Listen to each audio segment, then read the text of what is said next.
Hello everyone, welcome to study IQ। इस video lecture में हम डिस्कस करेंगे बायोडाइवर्सिटी ऑफसेटिंग का क्या मतलब होता है और इसकी क्या इंपॉर्टेंस है आज के युग में। इस पर हम चर्चा करेंगे।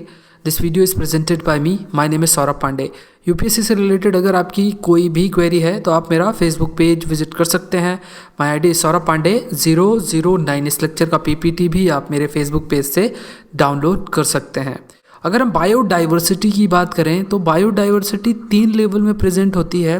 पहला जो लेवल है वो है जेनेटिक लेवल पे, दूसरा जो लेवल है वो है स्पीसीज लेवल पे, और तीसरा जो लेवल है वो है इकोसिस्टम लेवल पे।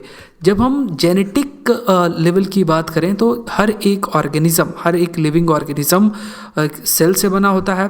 ये जो सेल है, सेल के अंदर न्यूक्लियस होता है, न्यूक्लियस के अंदर डीएनए होता है, डीएनए के अंदर जीन होता है। तो जीन काइंड ऑफ क्या है, सेगमेंट है डीएनए के। और ये जो जीन हैं ये एट्रीब्यूट डिफाइन करते हैं किसी भी लिविंग ऑर्गेनिजम्स के, मतलब उसके जो फीचर्स हैं वो डिफाइन किए जाते हैं या डिटरमाइन किए जाते हैं इन जीन्स के द्वारा। तो कहने का मतलब है कि बायोडाइवर्सिटी जेनेटिक लेवल पे भी प्रेजेंट है, मतलब कितने तरीके की जो जीन प्रेजेंट है वो डिफाइन करेंगे कि हमारी बायोडाइवर्सिटी कितनी है। दूसरी लेवल की बात करें वो स्पीसीज लेवल, अलग अलग स्पीसीज हैं, प्लांट और एनिमल दोनों की कितने तरीके की स्पीसीज हैं वो भी बताएंगे कि हमारी बायोडाइवर्सिटी कितनी है। नेक्स्ट है जो इकोसिस्टम है। इकोसिस्टम कहने का मतलब एक ऐसा सिस्टम जहाँ पे लिविंग और नॉन लिविंग सिस्टम इंटरैक्ट करते हैं और एक ऐसा सिस्टम क्रिएट करते हैं जिसमें एक दूसरे पर वो आश्रित रहते हैं या डिपेंडेंट रहते हैं, तो उसे भी हम इकोसिस्टम कहते हैं। तो बायोडाइवर्सिटी जेनेटिक लेवल पे भी है, स्पीसीज लेवल पे भी है और इकोसिस्टम लेवल पे भी है। आज अगर बात करें इंडस्ट्रियल रिवोल्यूशन के बाद से आज के समय में भी देखा जाए तो इकोनॉमिक डेवलपमेंट पे काफ़ी फोकस है। आज का जो सबसे बड़ा बज़ वर्ड है, जो सबसे इम्पॉर्टेंट वर्ड है वो है क्या, इकोनॉमी। इंडिविजुअल की बात करें, समाज में कोई भी समाज में जो लोग हैं उनका ये एम है कि ज़्यादा से ज़्यादा पैसा कमाया जाए, बड़ा घर बनाया जाए, है ना, ज़्यादा से ज़्यादा अपनी ग्रोथ की जाए। वहीं अगर किसी कंट्री की बात करें तो कंट्री का ये मानना है कि ज़्यादा से ज़्यादा ग्रॉस डोमेस्टिक प्रोडक्ट या जीडीपी को बढ़ाया जाए, या फिर हम कहें कि जो भी गुड एंड सर्विसेज कंट्री में प्रोड्यूस हो रहे हैं उसकी मॉनेटरी वैल्यू ज़्यादा से ज़्यादा इंक्रीज हो। तो इंडिविजुअल से लेके नेशन तक जो सबसे इंपॉर्टेंट सबके लिए है वो है इकोनॉमी। कहा जाता है कि इकोनॉमी आज का कंसर्न है और इकोलॉजी फ्यूचर का कंसर्न है। लेकिन जो सबसे इंपॉर्टेंट पॉइंट है वो जो हमें अपने आप से पूछना है कि इकोलॉजी वर्सेस इकोनॉमी के इस डिबेट में इकोलॉजी की क्या इंपॉर्टेंस है, एनवायरनमेंट की क्या इंपॉर्टेंस है। अगर लाइफ की बात करें तो लाइफ के लिए सबसे इंपॉर्टेंट चीज़ क्या है, जीने के लिए सबसे इंपॉर्टेंट चीज़ क्या है, जीने के लिए सबसे इंपॉर्टेंट चीज़ है या फिर हम ये कहें कि लाइफ के लिए सबसे इंपॉर्टेंट है, ये लाइफ हमारी अच्छी क्यों है, उसके लिए ये है कि हमारे पास सांस लेने के लिए फ्रेश एयर होनी चाहिए, हमारे पास खाने के लिए न्यूट्रिशियस जो फूड है वो होना चाहिए। क्या इकोनॉमी इन सब को रिप्लेस कर सकती है? क्या इकोनॉमी हमें फ्रेश एयर प्रोवाइड कर सकती है? क्या इकोनॉमी हमें वो न्यूट्रिशियस फूड प्रोवाइड कर सकती है? तो जो इम्पॉर्टेंस देने की बात है इकोलॉजी के ऊपर, जिसे आज हम एक kind of a secondary importance दे रहे हैं, उसे सबसे ज़्यादा इंपॉर्टेंस देने की ज़रूरत है। इकोनॉमी की भी इंपॉर्टेंस है अपनी, क्योंकि वो जॉब क्रिएट करेगी, एम्प्लॉयमेंट ख़त्म करेगी, अनएम्प्लॉयमेंट ख़त्म करेगी, गरीबी खत्म करेगी। तो ये पॉइंट तो है इकोनॉमी का, या हम क्या इकोनॉमी का ये बेनिफिट है, लेकिन इकोलॉजी का अपना एक अलग इम्पॉर्टेंस है। आज के युग में 21वीं सदी में जो भी बड़े इंडस्ट्रियलिस्ट हैं उन्होंने इस चीज़ को समझा और इसी को ध्यान में रखते हुए इन बायोडाइवर्सिटी ऑफसेट्स का निर्माण किया जा रहा है।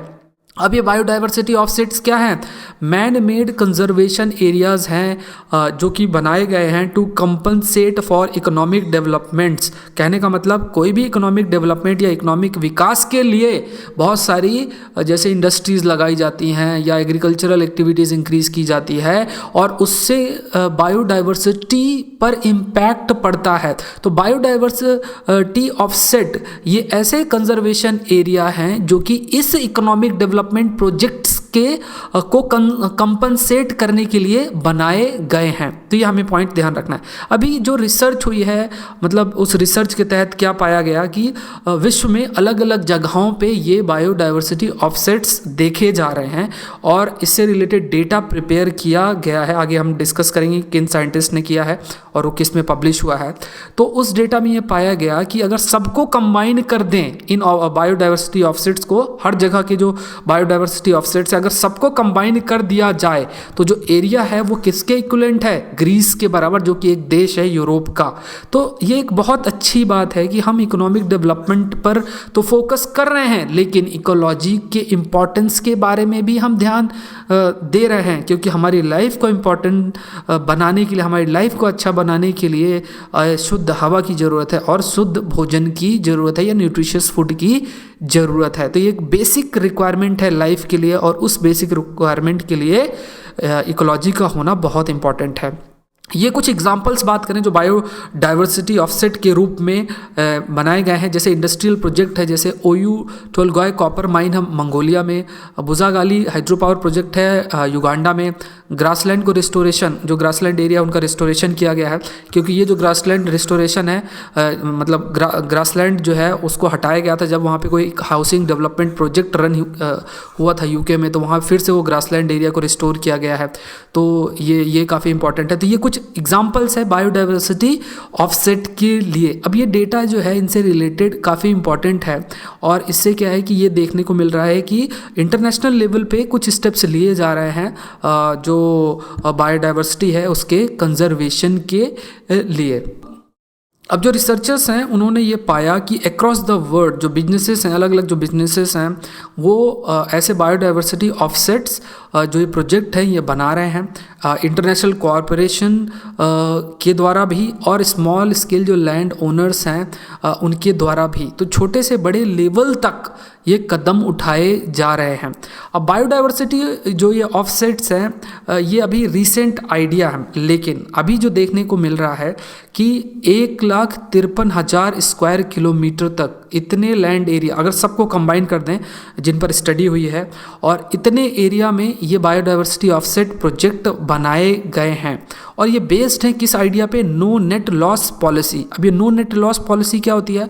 नो नेट लॉस पॉलिसीज का सिंपल से मतलब हुआ कि जो प्रोजेक्ट है उनसे रिलेटेड जो इम्पैक्ट है बायोडाइवर्सिटी पर वो बैलेंस किया जाता है बाय मेजर्स, मतलब ऐसे स्टेप्स लेकर to avoid and minimise their impact. मतलब अगर कोई भी इकोनॉमिक डेवलपमेंट प्रोजेक्ट है तो नो नेट पॉलिसी का क्या मतलब हुआ कि इस इकोनॉमिक डेवलपमेंट का इम्पैक्ट बायोडाइवर्सिटी पर क्या पड़ेगा उस चीज़ को रिड्यूस किया जाता है। कैसे? मतलब ऐसे स्टेप्स लेके जिससे कि जो इम्पैक्ट है बायोडाइवर्सिटी पर वो जीरो हो जाए, है ना। मतलब उस इकोनॉमिक प्रोजेक्ट से पहले जो इम्पैक्ट था और उस इकोनॉमिक प्रोजेक्ट के बनने के बाद जो इम्पैक्ट है उन पर जो डिफरेंस है वो ना रहे, वो इक्वलेंट टू जीरो हो जाए। नेट की बात यहाँ हो रही है। जैसे इससे रिलेटेड कोई कंपनसेटरी फंड बना दिया जाए या फिर कोई दूसरा एरिया बना दिया जाए, जिससे कि अगर यहाँ पे बायोडाइवर्सिटी का लॉस हुआ है तो दूसरी जगह जो बायोडाइवर्सिटी है उसको उत्पन्न किया जाए या उसका कंजर्वेशन किया जाए। कई सारी जो इमर्जिंग इकोनॉमीज़ हैं जैसे साउथ अमेरिका में बहुत सारे ऐसे ऑफसेटिंग प्रोजेक्ट्स किए जा रहे हैं या स्टेप्स लिया जा रहा है उनसे रिलेटेड, और रिसर्चर्स ने ये पाया कि 99.7% जो ये प्रोजेक्ट्स हैं ये लॉ के द्वारा इम्प्लीमेंट किए जा रहे हैं। अब यहाँ पे ये ज़रूरत है कि यहाँ पे जैसे अगर अभी बात कर रहे हैं कि लॉ के द्वारा इम्प्लीमेंट किए जा रहे हैं, इसका मतलब यहाँ पे गवर्नमेंट का इन्वॉल्वमेंट है, जो गवर्नमेंट एजेंसीज का इन्वॉल्वमेंट है। वॉलंटरी बेसिस पे नहीं, मतलब खुद से हम प्रयास नहीं कर रहे हैं कि ऐसे प्रोजेक्ट को बनाया जाए।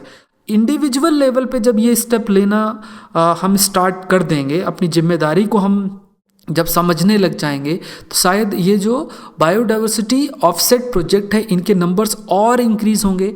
और ये चीज़ बाद में ये हाईलाइट कर सकते हैं कि हम इकोलॉजी को बहुत इंपॉर्टेंस दे रहे हैं।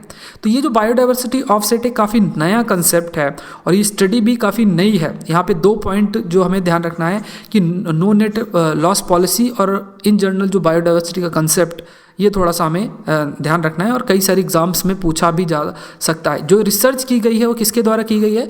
जोसेफ डब्ल्यू बुल के द्वारा और नील्स स्ट्रेंज के द्वारा, और इनके द्वारा जो ये स्टडी हुई है ये नेचर सस्टेनेबिलिटी में अभी हाल ही में पब्लिश भी हुई है। तो इसलिए ये टॉपिक काफ़ी इंपॉर्टेंट हो जाता है। अगर आप यूपीएससी की तैयारी कर रहे हैं तो ये टॉपिक अगेन जीएस पेपर 3 के लिए काफ़ी इंपॉर्टेंट अंडर सेक्शन एनवायरनमेंट। सो इस वीडियो लेक्चर में हमने डिस्कस किया बायोडाइवर्सिटी ऑफसेटिंग क्या होती है। आई होप ये वीडियो लेक्चर आपके लिए हेल्पफुल होगा। Thank you for watching the video.